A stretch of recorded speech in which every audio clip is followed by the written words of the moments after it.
અમદાવાદના સાબરમતી રિવરફ્રન્ટ પર આજથી વિશ્વભરના ફૂલોની સુગંધ પ્રસરી છે। મુખ્યમંત્રી ભૂપેન્દ્ર પટેલે અમદાવાદ ફ્લાવર શો 2026નું ઉદ્ઘાટન કર્યું। આ પ્રસંગે પ્રદેશ પ્રમુખ અને મંત્રીમંડળના સભ્યો પણ ઉપસ્થિત રહ્યા હતા। આ વર્ષે ફ્લાવર શોમાં લાખોની સંખ્યામાં દેશી વિદેશી ફૂલો દ્વારા વિવિધ આકર્ષક સ્તૂપ અને આકૃતિઓ તૈયાર કરવામાં આવી છે। ખાસ કરી વન્યજીવો અને સેલ્ફી પોઈન્ટ પ્રવાસીઓમાં આકર્ષણનું કેન્દ્ર બનશે। મુખ્યમંત્રીએ ફ્લાવર શોની મુલાકાત લઈ આયોજનના વખાણ કર્યા હતા।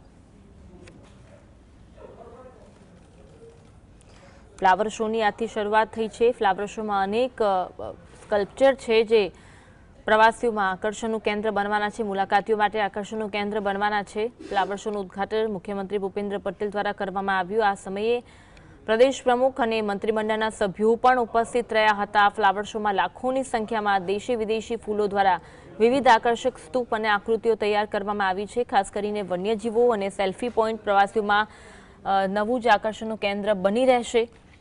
પ્રવાસીઓને ફ્લાવર શોની મુલાકાત લઈ આયોજનના વખાણ પણ મુખ્યમંત્રી દ્વારા કરવામાં આવ્યા હતા।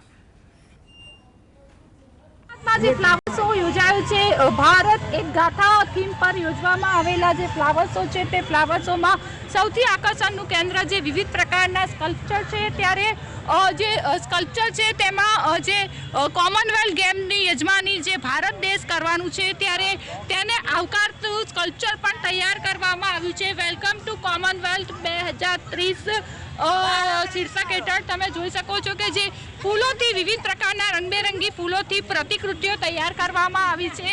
વિશાળ જે બોલ છે તે બોલ તૈયાર કરવામાં આવ્યો છે, સ્ટમ્પ તૈયાર કરવામાં આવ્યો છે, બેટ તૈયાર કરવામાં આવ્યું છે। તો જે ભારતની જે સિદ્ધિઓ છે તે સિદ્ધિઓ પણ દર્શાવવામાં આવી છે। જો બુલેટ ટ્રેન છે તે વિશાળ બુલેટ ટ્રેન પણ છે, તેનું મોડલ છે તે રજૂ કરવામાં આવ્યું છે। પવનચક્કી છે તે પવનચક્કી પણ દર્શાવવામાં આવી છે। તો સાથે સાથે જે મિસાઇલ છે તે પણ છે તે દર્શાવવામાં આવી છે। જે ભારતની સિદ્ધિઓ ઉપરાંત કોમનવેલ્થ સાથે સાથે જે ભારતની પ્રાચીન કથાઓ છે, જે ધાર્મિક કથાઓ છે તેને પણ સાંકળી લેવામાં આવી છે। તો વિવિધ પ્રકારના જે તહેવાર છે, ઉત્તરાયણ હોય, નવરાત્રિ હોય કે પછી ઓણમ હોય, વિવિધ પ્રકારના જે વિવિધ રાજ્યોના જે ફેસ્ટિવલ છે તેને પણ જે ફ્લાવરની પ્રતિકૃતિ બનાવીને માહિતી આપવામાં આવી છે। કહી શકાય કે જે ફ્લાવર શો છે તે ફ્લાવર શો ભારતના વિવિધ રંગોને છે તે પ્રાદર્શ્ય કરે છે અને ફ્લાવર શો ખુલ્લો મુકાતા જ મોટી સંખ્યામાં જે લોકો છે તે લોકો મુલાકાતે આવી રહ્યા છે। જલક અધ્યારું, GSTV, અમદાવાદ।